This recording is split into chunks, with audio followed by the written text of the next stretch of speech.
আসসালামু আলাইকুম। আমি মনি মেকআপ স্টুডিওর আপনাদের মনি আপা বলছি।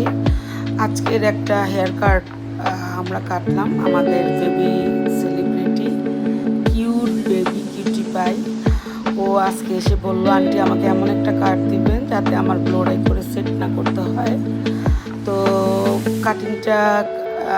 কাটিংটা আপনি লেজার লেয়ারও বলতে পারেন, স্লাইডিং লেয়ারও বলতে পারেন, উইথ ফেস ফ্রেমিং।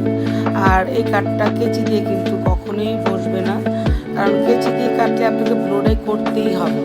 আর যখনই আপনি কেচি ছাড়াই কাটটা কাটবেন, আপনার নির্দিষ্ট কিছু টোস আছে এই কাটিংটা করার জন্য।